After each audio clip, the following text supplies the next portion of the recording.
So hey besties, today we are going to make this delicious seafood bake, and if you want to see exactly how I make mine, make sure you come along and stay with me throughout this video. And don't forget to subscribe to all my social media platforms, YouTube, Facebook, and TikTok. Now first we're going to go ahead and start off with our corn on the cob, and I use fresh corn, so we had to go ahead and shook the corn. And I was trying to go ahead and cut my corn in half, but this corn was just not working with me. I had to go ahead and put the elbows in this to get this corn cut in half. So we're going to go ahead and use 3 pieces, and this is going to be enough to make at least 2 to 3 pans for your seafood boil. After I got my corn completely cut in half, and I'm telling you, it's a struggle. So if you're struggling with this part, that's completely normal, because it took me some time to get mine cut in half too. You're going to make sure that you got your pot of boiling water, and then to our boiling water, we're going to go ahead and add our seafood boil bag, which you can get in your local supermarket in the seafood section. And we're also going to pour in some of our seafood seasoning. In addition to our seafood seasoning, we're going to go in and add some lemons as well, and then we're going to go ahead and let that come to a boil. Once that comes to a boil, we are going to go ahead and start adding in our veggies. And for our veggies, we're going to be adding in our corn, and we're also going to be adding in our potatoes, and then we are going to be adding in some eggs as well.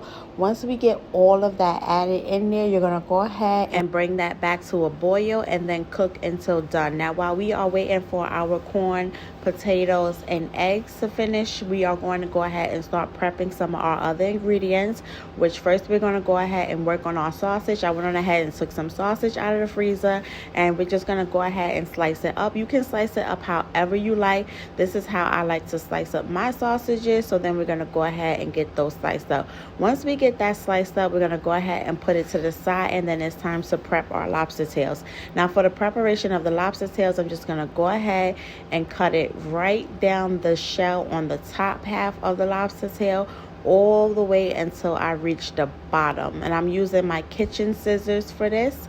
After I get it cut all the way to the bottom of the tail, I'm going to go ahead and take my knife. I was going to use the scissors, but I decided it might be easier just to use the knife because it was still a little bit frozen.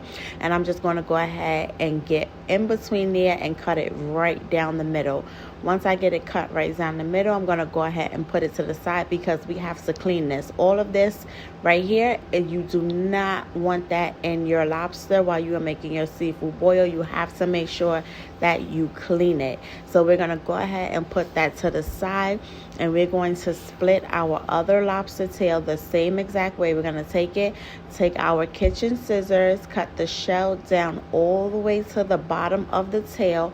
Once we get it cut down to the bottom of the tail, we're going to go ahead with our knife, go right down the middle where we made that initial cut.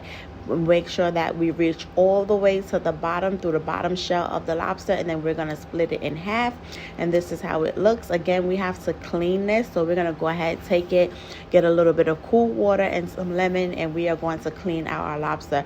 After our lobster tail has been cleaned, this is what it looks like right here. Then we're going to put that to the side, and now it's time to start working on our onion. I'm going to go ahead and take a large onion, and we are going to slice it right down the middle. You're going to make sure you take off that outer layer of the onion because you do not want that. That does not taste good. I am going to go ahead and slice off the top part of the onion as well as the bottom. I know they say that you're supposed to leave it on when slicing your onion, but I just like to take it off. I went on ahead and place my onion horizontally, and then we're going to go ahead and slice up those onions. After I get my onion sliced, I'm going to go ahead and put it to the side, and now onions are going to make your eyes tear. If you do not want to be teary-eyed, make sure you go ahead and rinse that onion under some cool water. That will help a lot with the onion making your eyes run. After my onion was sliced, I went on ahead, put it to the side, and now we are going to go ahead and start slicing up some garlic. So I have some fresh garlic here. Now, if you don't want to use fresh garlic, you can use the garlic in the jar. You can use powdered garlic. You can use whatever you have. I prefer to use fresh garlic, so I'm going to go ahead and use fresh garlic, and I'm going to make sure that I add a lot because when it comes to seafood, I love my seafood to be real garlicky. After I got my garlic chopped, it was was time to go ahead and start cooking my sausage. My potatoes, my corn, and my eggs were already done, so I went on ahead and took those out of the pot, and we're gonna go ahead and put those in a pan. Now for the sausage, I like a little char on my sausage, a little burnt on the side of my sausage, so I'm gonna make sure I have that pan extremely hot. I'm going to add me a little bit of butter, and I'm just going to let it sit there and get nice and crispy. Once it gets nice and crispy, then you're going to go ahead and remove it, and then it is time to go ahead and add our crab legs to the pot.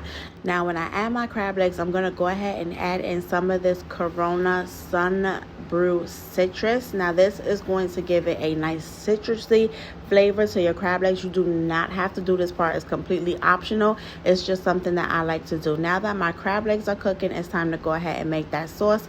And for the sauce, you're going to get 2 sticks of unsalted butter. You're going to go ahead and get that in a pan, let that start to melt.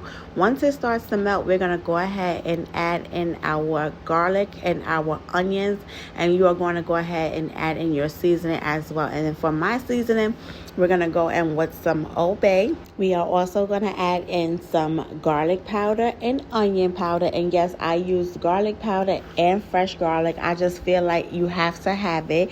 We're also going to add in some of that Tony seasoning. I am going to go ahead and add in some smoked paprika as well. Now for this, you can use whatever seasonings you like.